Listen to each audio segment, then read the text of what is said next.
Ça fait plaisir d'être avec vous, frères et sœurs, cet après-midi pour continuer d'adorer le Seigneur.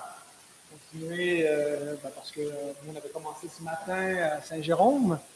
Ça fait quelques temps que je n'avais pas eu l'occasion de venir ici, mais je me rappelais avec joie, avec émotion, pendant qu'on chantait un peu l'historique de l'Église réformée baptiste de Montréal, dans sa première mouture. Je pense que j'ai commencé à venir visiter, occasionnellement prêcher, c'était autour de 2007. Et même à un moment donné, il y avait deux églises réformées baptistes, une sur la rive sud, à Châteauguay, puis ensuite, c'est ça, et le Seigneur a dirigé les choses différemment. Je vois aussi qu'il y a eu du déplacement. Je ne sais pas si c'est des saints en visite de Québec ou qui ont déménagé, qui vivent à Montréal. C'est bon de voir des frères et des sœurs qu'on a connus dans la capitale. Et voilà, donc merci pour l'invitation, merci pour l'accueil. Je vous invite à ouvrir vos Bibles dans l'Évangile de Matthieu. Alors, pour faciliter mon travail, je me suis dit, je vais reprendre un de mes sermons. Ça fait 7 ans que j'expose Matthieu. On arrive vers la fin.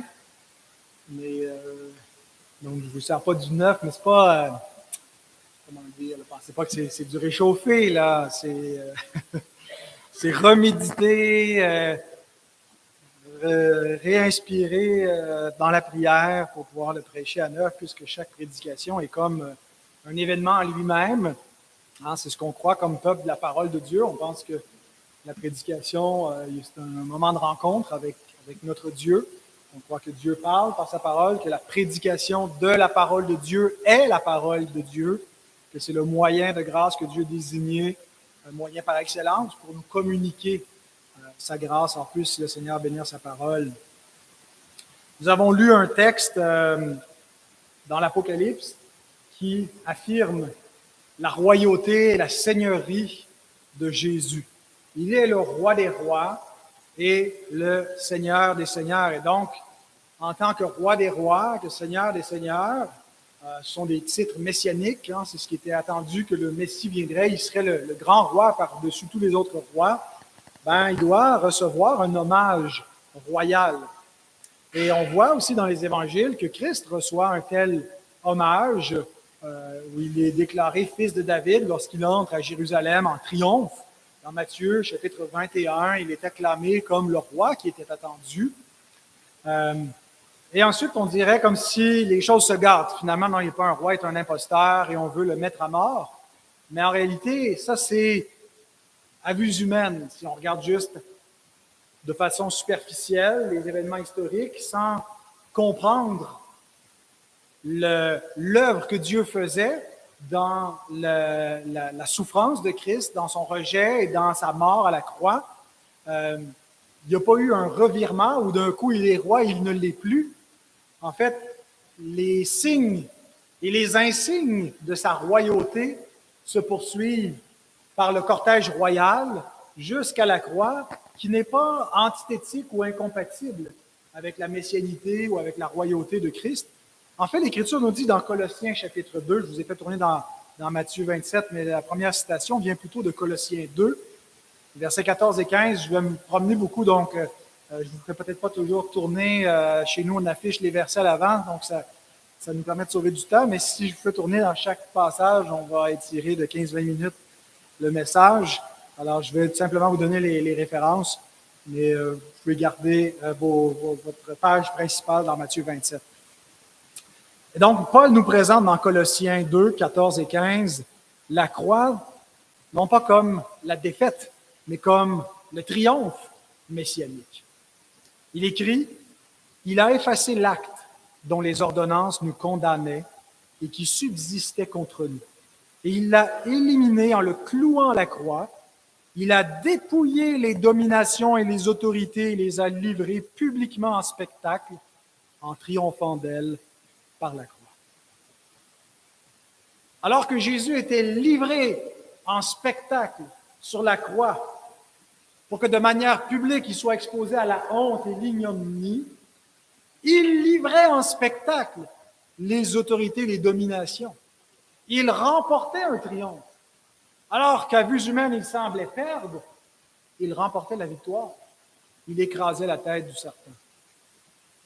Spurgeon écrit dans son commentaire sur Matthieu, « Il est certain que le monde n'a jamais vu de scène plus spectaculaire que celle du roi des rois, ainsi tourné en dérision, comme un monarque fictif par les plus méchants des hommes. » Je vous invite à contempler ce spectacle qui nous est décrit dans Matthieu 27, 27 à 31.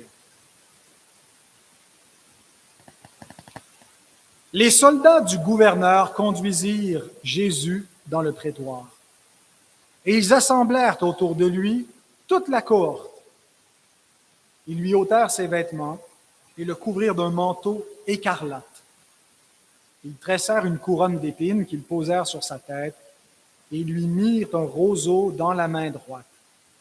Puis, s'agenouillant devant lui, ils le raillaient en disant « Salut, roi des Juifs !» Et ils crachaient contre lui, prenaient le roseau et frappaient sur sa tête. Après s'être ainsi moqués de lui, ils lui ôtèrent le manteau, lui remirent ses vêtements et l'emmenèrent pour le crucifier. Que Dieu bénisse sa parole.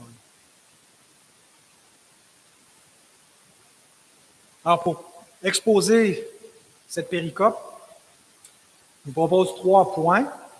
Le cortège royal, au verset 27. L'habit royal, versets 28 et 29. Et le traitement royal, versets 30, 31. Alors, vous notez l'emphase dans mon plan d'exposition sur la royauté de Christ. Royauté qui est synonyme de sa messianité, puisque le Messie veut dire celui qui est oint pour devenir roi, comme David a été roi du milieu de ses frères, comme type, comme image du Messie à venir. Donc, une emphase sur la royauté de Christ, sur la messianité qu'on voit dans ce texte, où on lui fait un traitement royal, on se moque de lui comme le roi des Juifs. Et jusqu'à la fin du chapitre 27, en fait, je pense que Matthieu, et un peu partout dans son évangile, Matthieu fait beaucoup ressortir la messianité de Christ. C'est un évangile destiné en particulier à un public juif qui attend le Messie, qui attend le roi, mais qui vient, par cet évangile, modifier la christologie de ses lecteurs pour qu'ils comprennent que le Messie d'Israël est un Messie crucifié. Et lorsque Matthieu arrive finalement au point culminant de son évangile pour nous présenter les souffrances de Christ, il met un grand emphase sur la royauté de Christ en montrant comment, dans son humiliation, on s'est moqué de lui en tant que Messie, qu'on le fait passer pour un faux roi, qu'on lui a mis une couronne, et en réalité parce que la croix, c'est le point culminant où Christ vient triompher de l'ennemi et vient le réduire à l'impuissance. Donc la croix n'est pas une anomalie sur la route vers le règne et vers la gloire du Christ. Elle en est sa consécration. Et donc, il y a vraiment quelque chose de, je ne sais pas si on peut dire ironique ou paradoxal, qui semble être contraire, mais Dieu utilise ce paradoxe de la croix, de prendre quelque chose qui est honteux pour les hommes et pour la culture de l'époque et de montrer qu'il se glorifie au travers de cela. Que par la faiblesse, il renverse les puissances et la fausse sagesse des hommes. Et donc, Dieu prend ce qui est une folie, ce qui est une faiblesse et ce qui est une honte aux yeux des hommes pour révéler sa gloire, révéler son amour, révéler sa puissance, sa sagesse et nous donner le salut. Il prend la mort pour nous donner la vie. Il prend l'humiliation de Christ pour nous donner la gloire de Christ. Le commentateur R.T. France écrit « Matthieu attend de ses lecteurs qu'ils saisissent la vérité ironique des honneurs accordés à Jésus en guise de raillerie et de moquerie. Même dans un contexte d'humiliation et de torture publique, celui-ci est véritablement roi des Juifs, le bâtisseur du temple, le sauveur, le Fils de Dieu. » Tous des titres qui vont être questionnés, tournés en dérision contre lui pendant sa crucifixion, mais en fait, qui sont confirmés par les souffrances qu'il subit en tant que Messie. Jésus souffre en tant que roi messianique, tel que les prophètes l'avaient annoncé. Ils avaient prophétisé d'avance les souffrances de Christ. Et donc, en accomplissant ces choses, il confirme être le Messie, alors qu'on est en train, parmi la populace, de dire « Voyez, il ne peut pas être le Messie », en raison de tout ce qui lui est fait pour prouver en quelque sorte qu'il n'est pas le Messie. Donc, le cortège royal, l'habit royal, le traitement royal. Relisons le verset 27.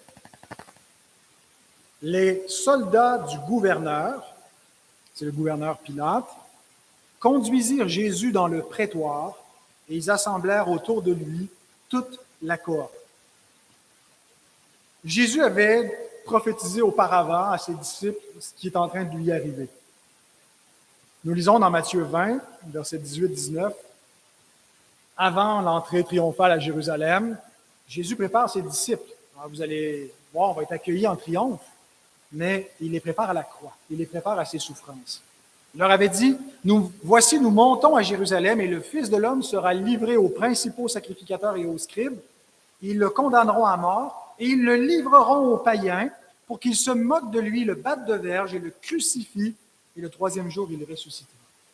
Exactement la séquence où Jésus est arrêté par les Juifs et condamné par les Juifs dans un premier procès devant le Sanhédrin. Et ensuite, les Juifs, n'ayant pas le pouvoir de l'exécuter formellement, le livrent aux païens et un deuxième procès devant Pilate. Et les païens se moquent de lui, le battent de verge, le crucifient. Alors, les païens dont Jésus parlait sont représentés par Pilate, le gouverneur romain, et ses soldats. Dans la scène qui précède, on voit Pilate qui cherche un peu à libérer Jésus, mais qui finit par céder aux instances des Juifs et qui se lave les mains en disant il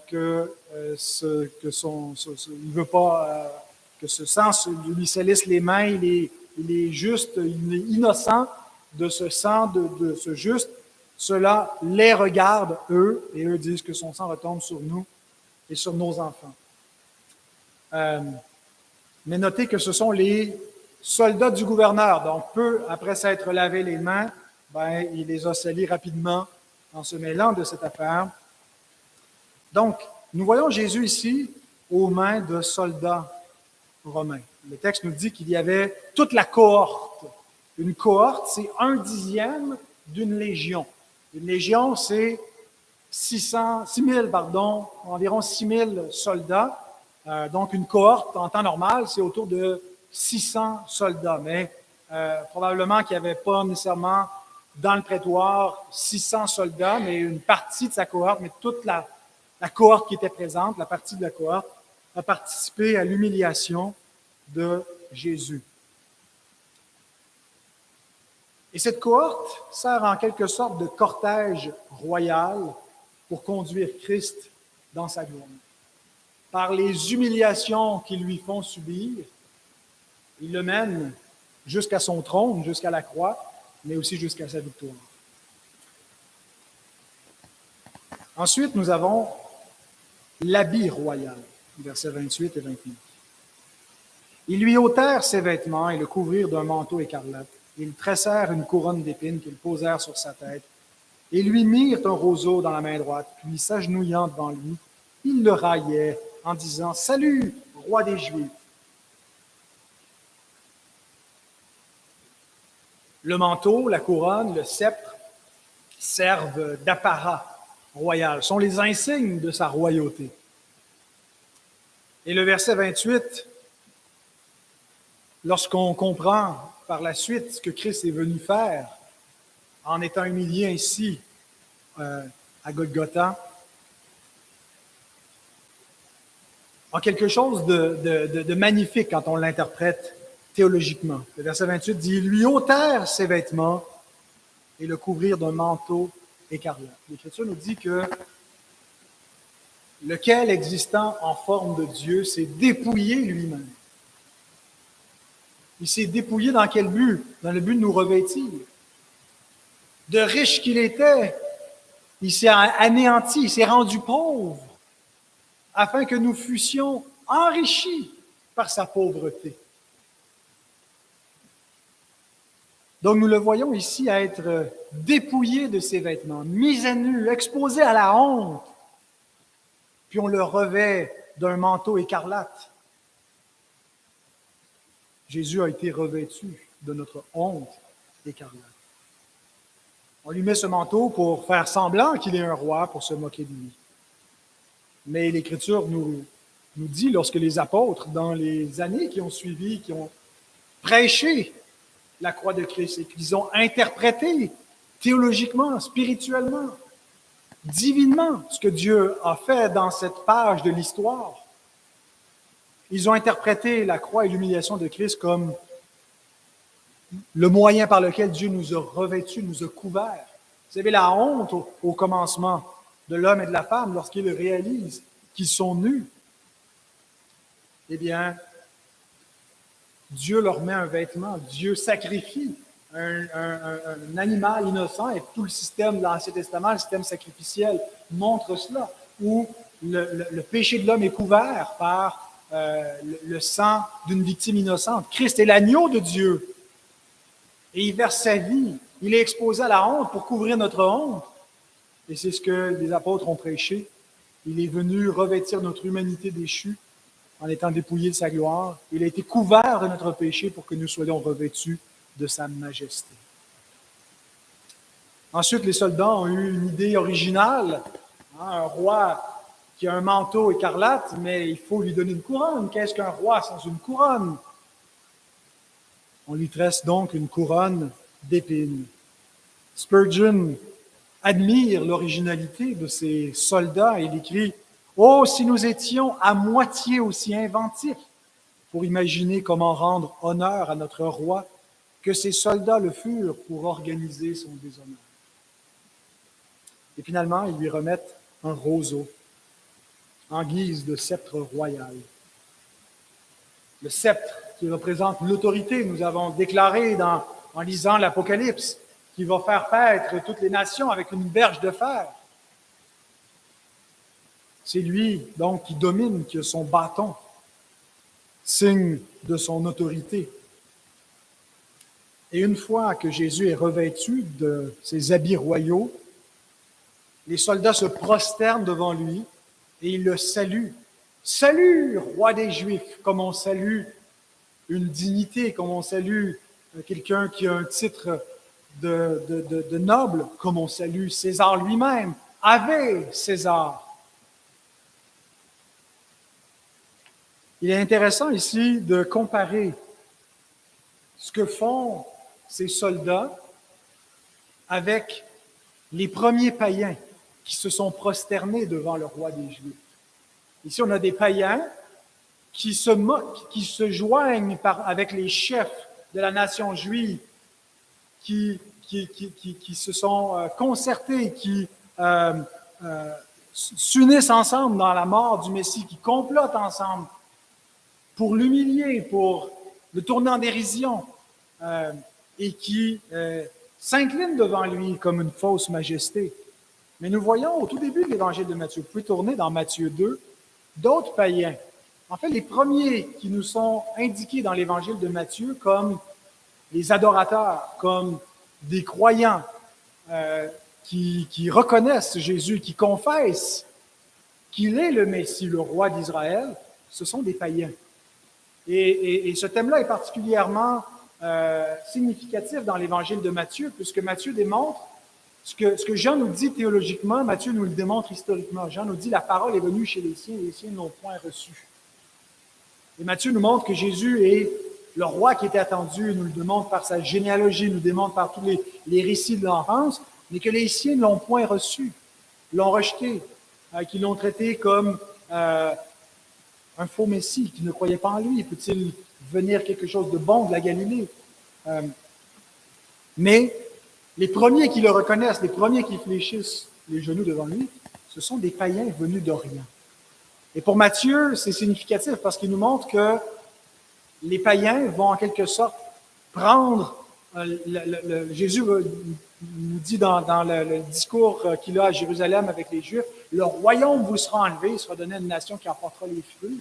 Et on voit donc des païens venir fléchir le genou devant Jésus dans l'évangile de Matthieu un centurion romain qui vient, qui se présente pas lui-même parce qu'il se considère pas digne, puis qui dit, j'ai des hommes sous mon autorité, je dis à l'un va, il va, à l'autre vient, et il fait tout ce que je lui demande. Alors, je sais que tu as le pouvoir de faire ça, et Jésus admire sa foi, et dit, même en Israël, j'ai pas vu une aussi grande foi. C'est pourquoi je vous dis qu'il y en a qui vont venir de l'Orient, de l'Occident, qui vont se mettre à table dans le royaume de Dieu avec Abraham et les patriarches, et que les fils du royaume vont être jetés dehors, où il y aura des pleurs et des grincements de dents. Les fils du royaume sont les Juifs. On va dire que tous les Juifs sont exclus, mais Paul dit il y a un reste, selon l'élection de la grâce, qui n'est pas tombé dans l'endurcissement, mais la plus grande partie de son peuple qui attendait le Messie l'a méconnu et a attiré sur lui la colère de Dieu, le jugement. Et donc, nous voyons ici dans Matthieu 2, 1 et 2, Jésus étant né à Bethléem, en Judée, le roi, le Messie est né, celui qui était attendu depuis des siècles, des millénaires. Au temps du roi Hérode, voici des mages d'Orient arrivèrent à Jérusalem et dirent, où est le roi des Juifs qui vient de naître? Car nous avons vu son étoile en Orient et nous sommes venus pour l'adorer. Et leur arrivée va troubler Jérusalem. Ils arrivent en grande pompe, ils font une entrée remarquée. Ils sont venus pour offrir un hommage au roi des Juifs. Comment savent-ils cela? Eux, des païens, ils ont vu son étoile. Dieu leur donne un signe. Peut-être qu'ils ont été au contact des prophéties de Daniel, parce que le peuple juif a été aussi en exil en Orient. Et ils avaient cette espérance messianique. Ils sont les premiers à reconnaître qu'il n'y a personne qui sait que le Messie est né. Ils viennent à Jérusalem parce que c'est la capitale, mais ils vont être conduits à Bethléem, là où il est né. Et qu'est-ce qu'ils trouvent? Ils entrèrent dans la maison, verset 11. Virent le petit enfant avec Marie, sa mère, se prosternèrent et l'adorèrent. Ils ouvrirent ensuite leur trésor et lui offrirent en présent de l'or, de l'encens, de la myrrhe. Et à la fin de l'Évangile, nous voyons à nouveau des païens. Ce n'est pas tous les païens qui ont fléchi le genou devant Christ. Et même si la chute d'Israël a permis l'entrée de nombreux païens dans le royaume de Christ, que Dieu a utilisé même la chute et l'endurcissement d'Israël comme moyen pour faire entrer les nations. Il y en a parmi les païens qui se sont joints à la nation rebelle, qui se moquent de lui. Et à la fin de l'Évangile, nous voyons ces païens qui se prosternent et qui s'agenouillent devant lui et qui disent « Salut, roi des Juifs !» et qui lui offrent aussi ses présents, ce manteau écarlate, cette couronne d'épines, ce sceptre ridicule. Alors, il y a comme un parallèle entre les païens qui ouvrent l'Évangile de Matthieu, qui viennent pour adorer le roi des Juifs et lui apporter ce triple présent, et à la fin, d'autres païens qui tombent dans le même aveuglement qui frappe la nation juive et qui se moquent de lui. Les commentateurs Davies et Lessing écrivent « Si au début de l'Évangile, les païens se prosternent avec révérence devant Jésus et lui offrent des trésors, à la fin, les païens se prosternent avec dérision devant Jésus, le saluent comme roi des Juifs et lui donnent de faux insignes de la royauté. Une robe, une couronne, un bâton. Cette scène est une parodie de l'autre. Mais en même temps, il n'y a pas de contradiction entre la gloire initiale qui est offerte par ces païens, ces mages venus d'Orient, et cette humiliation qui est rendue par ces soldats romains dans Matthieu 27, puisque c'est par cette humiliation qu'il obtient la glorification. Et lorsque Jésus, dans sa prière sacerdotale, dit « Père, glorifie ton nom, et glorifie-moi de la gloire que j'avais auprès de toi », ça passe par la croix. La gloire de Christ passe par la croix de Christ. Elle n'est pas une incompatibilité, une antithèse, mais Dieu utilise cette croix, cette humiliation pour montrer la victoire et que c'est par elle que Jésus livre en spectacle le diable, le péché et la mort. Mais son humiliation n'est pas limitée à des moqueries, à des plaisanteries. Elle est accompagnée de violence physique, de souffrance, jusqu'à la mort. Et donc, après l'habit royal, nous voyons le traitement royal qui lui est réservé au verset 30 et 31. Et ils crachèrent contre lui, prenaient le roseau et frappaient sur sa tête. Après s'être ainsi moqués de lui, ils lui ôtèrent le manteau lui remirent ses vêtements et l'emmenèrent pour le crucifier.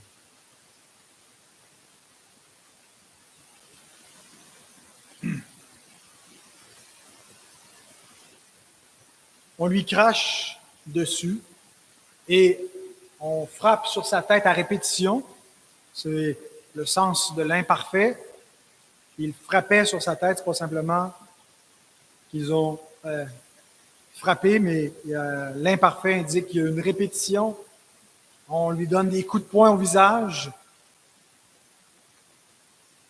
Ésaïe 50, verset 6, avait déjà parlé de ce serviteur souffrant. Ce serviteur dit « J'ai livré mon dos à ceux qui me frappaient et mes joues à ceux qui m'arrachaient la barbe. Je n'ai pas dérobé mon visage aux ignominies et aux crachats. » Il faut savoir que dans les minutes qui ont précédé, Jésus avait été flagellé, un des supplices les plus sévères dans les exécutions romaines. Parfois, les personnes flagellées, battues par la verge, ne survivaient pas, mouraient là.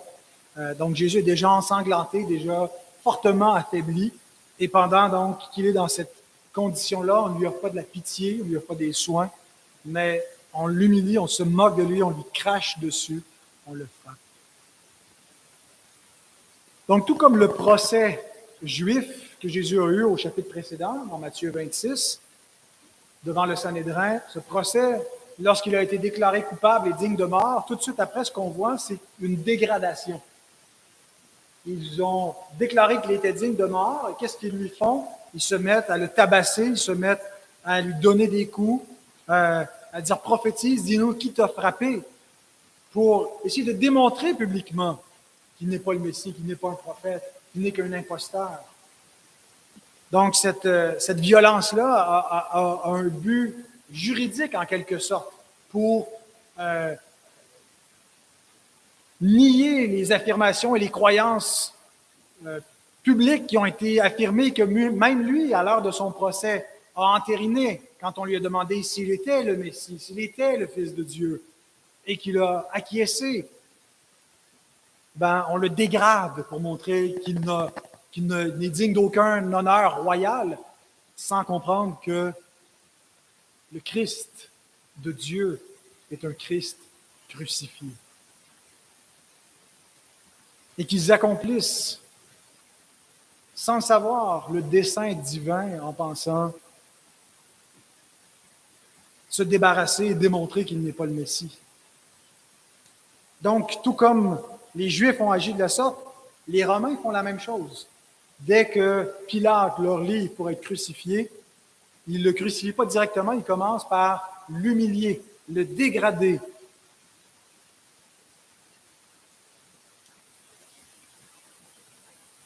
Dans cette correspondance, Matthieu nous montre que s'il y a de la place pour les païens dans le règne de Dieu, et que si Jésus n'est pas seulement le roi des Juifs, mais le roi des rois, le Seigneur des seigneurs, le roi du monde, et qu'il y a une place donc pour les païens, pour qu'ils entrent aussi dans l'espérance d'Israël, le même jugement, cependant, peut retomber sur les païens qui s'allient aux ennemis de Christ pour l'humilier. Donc nous voyons dans la mort de Christ une solidarité entre les Juifs et les païens, où deux procès qui se répètent la même chose, où on le condamne à mort les deux fois, on l'humilie, on se moque de lui, on le violente physiquement les deux fois. Et donc nous voyons, comme il est dit, que Ponce Pilate et Hérode se sont ligués ensemble, d'ennemis qu'ils étaient. En fait, ils sont tous les deux au pouvoir des Romains, ils agissent comme des agents civils, mais Hérode davantage identifié avec le peuple juif que pouvait l'être Pilate. Une alliance entre les circoncis et les incirconcis qui s'unissent pour mettre à mort le Fils de Dieu. Parce qu'il est venu mourir pour les circoncis et les incirconcis. Dieu est riche en miséricorde pour tous ceux qui croient, tant juifs que grecs.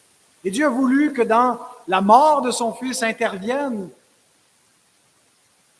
cette solidarité des Juifs et des païens. Parce que Dieu entendait en faire le roi des Juifs et des païens. Donc Jésus souffre ici en tant que roi. On l'identifie comme le roi des Juifs. On se moque de lui comme roi des Juifs. Au-dessus de sa tête, on va écrire « Celui-ci est Jésus, le roi des Juifs ». Et quand on va contester, on va dire « Non, non, non, dites que c'est juste une affirmation. C'est ce qu'il a dit, je suis le roi des Juifs. Ce que j'ai écrit est écrit. Parce que c'est une vérité. » Et Pilate disait plus que ce qu'il ne réalisait. Il affirmait la royauté. Il ne le crucifie pas pour un motif parce qu'il est un criminel, mais parce qu'il est le roi des Juifs, et c'est pour ça qu'il est mis à mort. Parce que Dieu avait prévu que le roi de son peuple serait mis à mort. Nous avons besoin d'un roi crucifié pour pouvoir être le peuple de Dieu, pour nous sauver. Et c'est ainsi que nous devenons, nous, des païens, membres du peuple juif. Le vrai juif, ce n'est pas celui qui en a les dehors. La vraie circoncision, ce n'est pas celle qui est dans la chair. Et c'est ainsi donc, s'ils se sont ligués ensemble pour le mettre à mort, les païens qui croient rejoignent le reste fidèle, le reste des disciples, les brebis perdues dans la maison d'Israël qui l'ont véritablement reconnu comme le Messie. Et donc, il devient notre roi, nous aussi. Et tout ce qu'il a souffert, toute cette humiliation, cette flagellation, ces crachats, ces coups, avait une valeur vicariale. C'est-à-dire qu'il le faisait en tant que notre représentant. Le roi est le représentant de son peuple. Il est un roi prêtre, comme le prêtre qui représente Dieu devant les hommes. Le roi représente son peuple. Il est là comme notre représentant, comme celui qui souffre notre châtiment à notre place. Et par le lien d'alliance qui nous unit à lui dans cette nouvelle alliance, tout ce qu'il a fait a compté pour son peuple, pour chaque membre individuellement de son peuple. Donc, c'est important que vous voyiez dans ces souffrances-là, pas simplement quelque chose de général, mais de personnel qui vous concerne.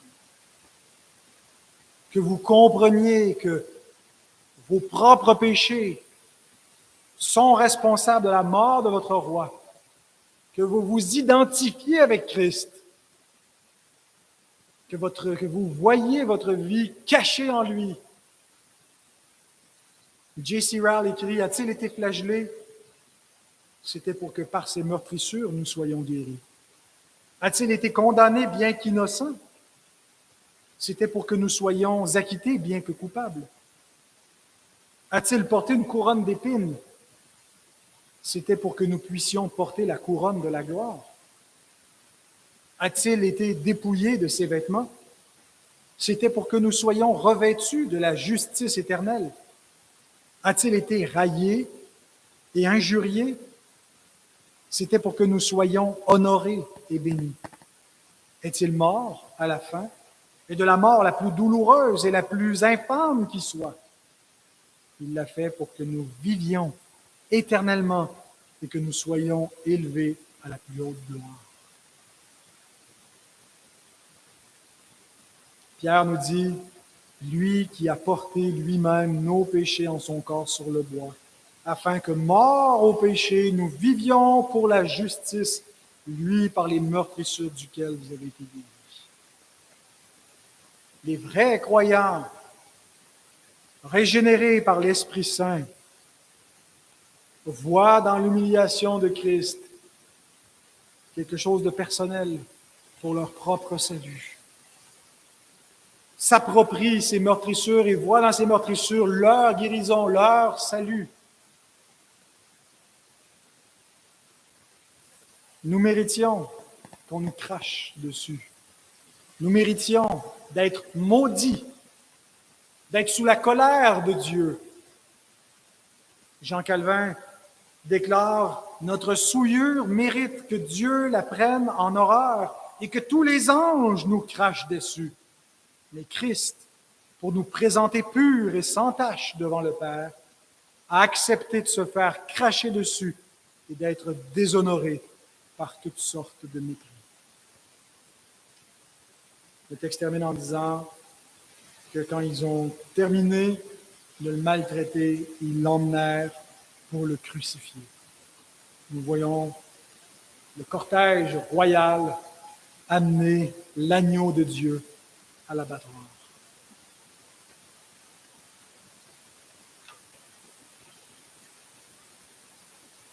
Cet après-midi, je voudrais qu'on termine en contemplant les souffrances de Christ dans la même perspective qu'il les envisageait lui-même lorsqu'il s'approchait de la croix, lorsqu'il s'approchait de Jérusalem. L'Écriture nous dit dans Hébreux 12, verset 2, « Ayant les regards sur Jésus qui suscite la foi et la mène à la perfection, en échange de la joie qui lui était réservée, il a souffert la croix, méprisé l'ignominie et s'est assis à la droite du trône de Dieu. » Jésus regardait au-delà de la croix à la joie céleste, à la récompense qui lui était réservée, à la résurrection qui lui était promise. Sa délivrance qu'il demandait lorsqu'il a prié d'être délivré et qu'il nous est dit dans Hébreux, qu'il fut exaucé en raison de sa piété, sauvé de la mort, c'est qu'il n'est pas resté dans le séjour des morts, que son corps n'a pas vu la corruption et qu'il est ressuscité. Sa délivrance n'a pas été d'éviter la croix, mais de vaincre la mort, d'obéir jusqu'à la mort et de ressusciter. Et parce que Jésus avait cette espérance, il a pu endurer la croix, supporter cette humiliation, cette souffrance. Et ses disciples sont appelés à porter ce même regard de foi, à garder cette même perspective de l'humiliation présente et de la gloire à venir. C'est la perspective qui nous permet de persévérer. L'espérance qui produit la persévérance. Pas l'espérance simplement que les choses vont juste s'améliorer dans cette vie. Bien sûr qu'on peut l'espérer, le prier, puis parfois ça arrive. Mais même lorsque ça n'arrive pas, nous pouvons vivre avec l'espérance finale, l'espérance qui ne trompe point, l'espérance du triomphe ultime. Et déjà, nous voyons notre Seigneur non pas dans l'humiliation, mais dans la gloire. Nous avons cette perspective victorieuse. Il est écrit dans Hébreux 2, 8 et 9, « Tu as mis toutes choses sous ses pieds. En effet, en lui soumettant toutes choses, Dieu n'a rien laissé qui lui soit soumis, qui ne lui soit soumis. Cependant, nous ne voyons pas encore maintenant que toutes choses lui soient soumises. Mais celui qui a été abaissé pour un peu de temps au-dessous des anges, Jésus, nous le voyons couronné de gloire et d'honneur à cause de la mort qu'il a soufferte. Ainsi, par la grâce de Dieu, il a souffert la mort pour tous. » Voilà la perspective théologique et eschatologique dans laquelle les chrétiens doivent vivre. Où par la foi, ils contemplent Christ. Christ glorifié. Dieu dit c'est le psaume 110, je crois, que « Assieds-toi à ma droite jusqu'à ce que je fasse de tes ennemis ton marchepied ». C'est répété souvent, en particulier dans l'Épître aux Hébreux. Et les Hébreux sont tentés d'abandonner Christ. Ce sont des gens d'origine juive qui se sont convertis, puis ils ne comprennent pas pourquoi ils souffrent encore. Pourquoi est-ce qu'ils sont encore persécutés? Pourquoi est-ce que si Jésus est dans le ciel, si le Messie règne comme nous l'attendions, on ne voit pas la gloire de son royaume? Même Jean-Baptiste, dans sa prison, doutait. Est-ce vraiment toi ou est-ce qu'on doit en attendre un autre? Parce qu'il n'avait pas encore été exercé à la théologie de la croix. Et même si nous le voyons couronné de gloire et d'honneur à cause de la mort qu'il a soufferte, et qu'il règne, et qu'il est assis à la droite de Dieu, et qu'il attend désormais que ses ennemis deviennent son marchepied, que lui-même a dit qu'il a reçu tout pouvoir et toute autorité, dans le ciel et sur la terre. Et que ce n'est pas César qui est Seigneur, mais c'est Jésus qui est Seigneur. Et nous pouvons le dire de toute autorité humaine, il y a un roi au-dessus de tous les rois, le Seigneur de gloire. Mais notez, nous ne voyons pas encore maintenant que tout lui soit soumis. Son royaume n'est pas encore visible. C'est une réalité historique. Il y a un être humain qui s'appelle Jésus, qui est ressuscité des morts, qui est glorieux, qui est dans un corps immortel et incorruptible, qui est monté de cette terre, qui a été enlevé par des anges, qui est assis à la droite de Dieu et qui règne dans le ciel, et c'est lui le roi des rois, il va revenir bientôt. Et en attendant, ses disciples sont appelés à annoncer à toute la création que Jésus est le Seigneur, il est le roi des rois, et à inviter tous les hommes à fléchir le genou devant lui. Mais ses disciples ne voient pas encore maintenant qu'il est le Seigneur. Ses disciples sont souvent comme des brebis qu'on mène à la boucherie à longueur de journée. Peut-être ici, c'est modéré, mais il y a des endroits dans le monde, mes frères, mes sœurs, où à cause du nom de Christ, plusieurs sont menés à la mort, sont menés dans des supplices, sont privés de leur liberté. Est-ce que Christ règne? Qu'est-ce qu'il fait pour délivrer son Église, pour secourir ses brebis, ses bien-aimés?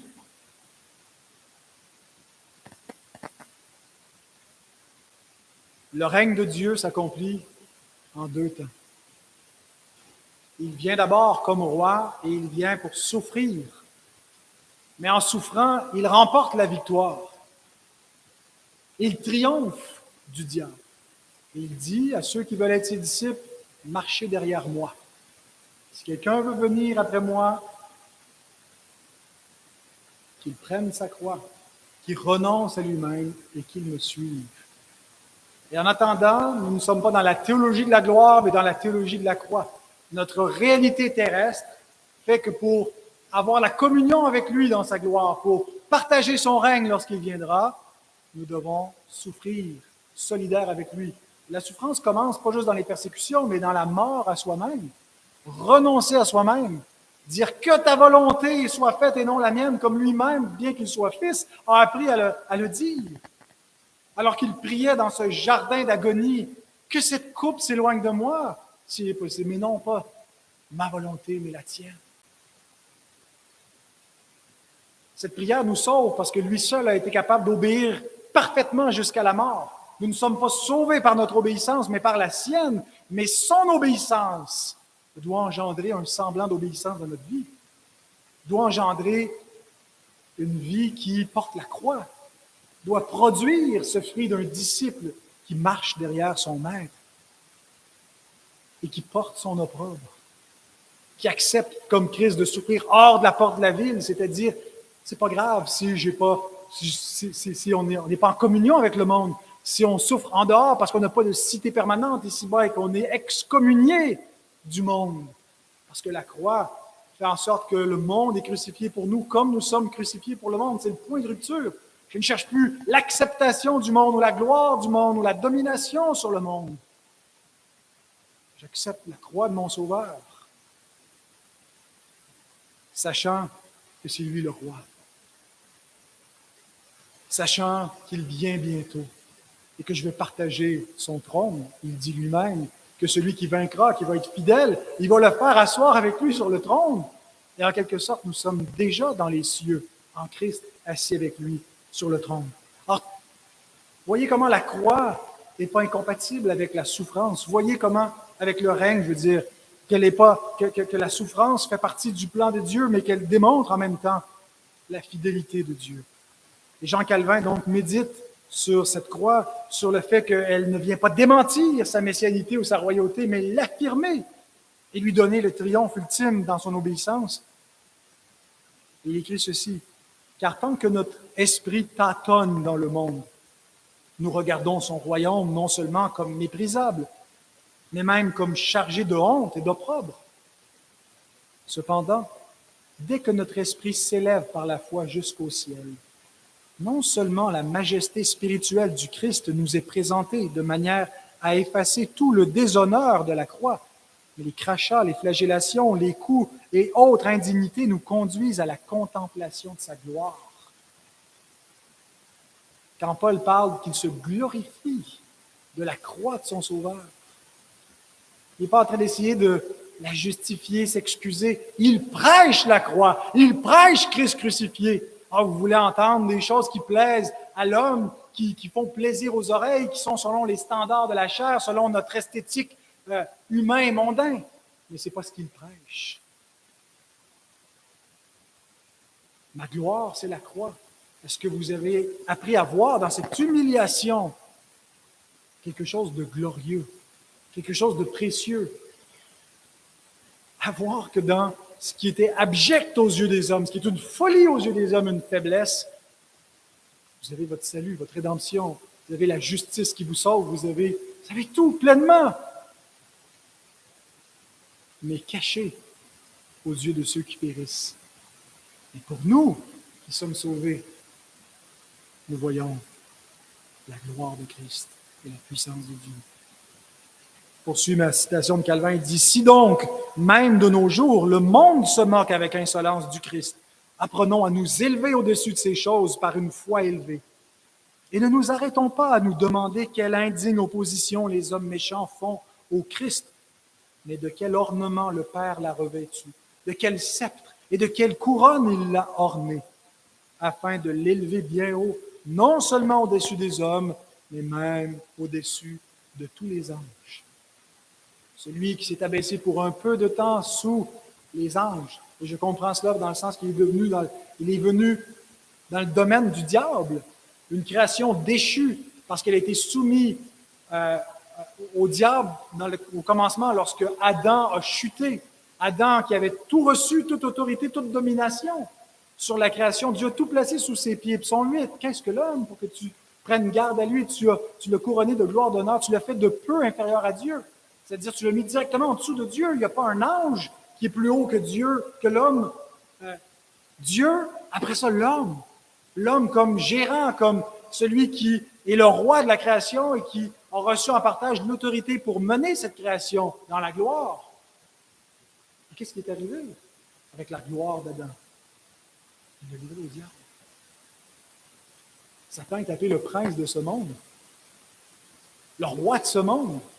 Et quand il dit à Jésus, prosterne-toi devant moi, parce que toute la gloire de ce royaume, c'est moi qui la possède, je pense qu'il dit une vérité. Mais ce n'est pas en reconnaissant et en affirmant le diable que Christ entend venir conquérir le monde. En vainquant le diable par la croix. Et pendant un peu de temps, il s'est abaissé dans une humanité déchue. Il est venu non pas comme un homme qui était déjà roi au-dessus du diable, en tant que Dieu, oui, mais en tant qu'homme, il a pris la condition de ses frères, semblables, des hommes déchus, des hommes qui étaient sous la domination du diable. Lui-même sans le péché. Et qu'est-ce qu'il a fait? Il a renversé son pouvoir de sorte que le monde à venir ne sera pas soumis à des anges, nous dit l'Épître aux Hébreux, mais à l'homme, au Fils de l'homme.